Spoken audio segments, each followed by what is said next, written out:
So creating animations in Seesaw is pretty easy. There are several ways you can do it, but all of them start out by using the drawing tool. And the key is, for example, making a first slide. So I'll make one here with just a green background and maybe a blue sky by putting a little rectangle into it.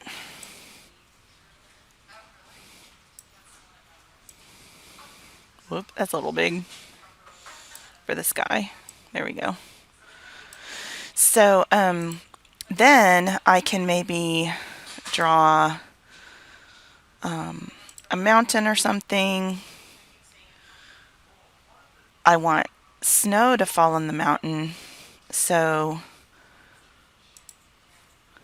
I make a few little dots up here showing it's snowing. And now I want the snow to start covering the mountain. So on the next slide, and to get the next slide, I come over here to my slides and I hit the three dots and I duplicate. So now on my second slide, I maybe add some snow here at the top so it looks like it's starting to add on. And then maybe I add a few more snowflakes. And then I duplicate again.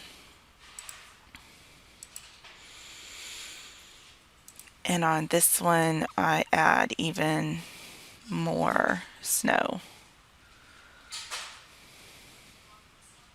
So you can keep doing that. You can add up to 20 slides on one Seesaw assignment. But once you've done that, then you go back to the start and you record. And as you're recording, you might start telling your story.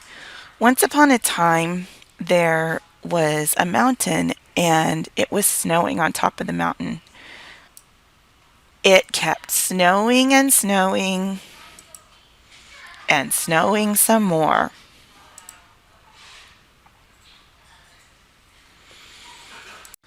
While you're listening to the recorded story, you'll hear the narration and then you'll see the animation progress because of the slide changes that were made during the recording.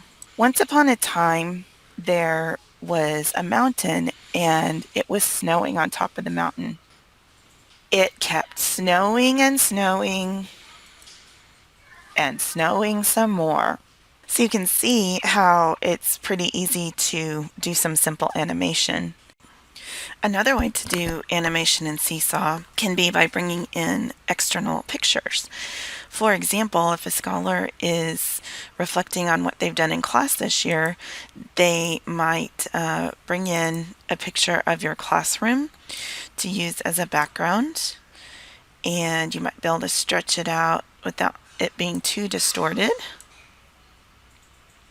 And then you can click these three dots while hovering on the picture to lock it in place so that it doesn't move when you're moving other objects on it. Then your scholar can bring in a picture of themselves, and if they have a picture of themselves, they can use a website called remove.bg to take out a background.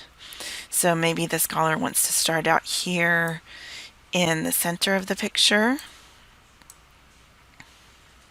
and then they can do some things while recording. So let me demonstrate for you how this would work. So I'm going to start recording my story, and you'll see as I'm recording, I will move my scholar.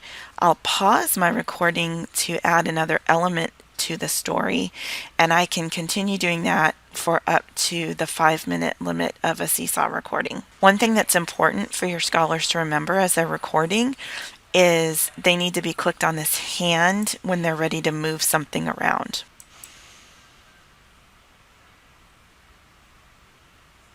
I had the best year in Mr. Smith's classroom. When I first got here, we got to explore around and learn more about our room. One of the first things we got to do was talk about our favorite animals. Okay, you can see I paused the recording here so that I could bring in another picture, but it won't show me bringing this picture in the recording.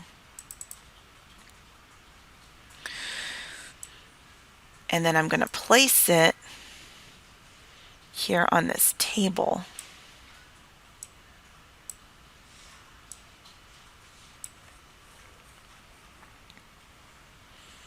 And now I'm going to start recording again.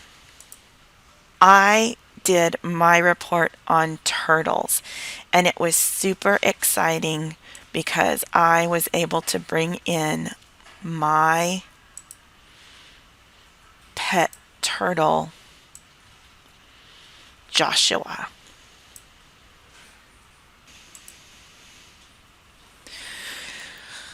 So in this case, it takes a little planning because you have to have your pictures ready to bring in and know which tools you need. And they might have to practice recording a few times, but it's kind of fun.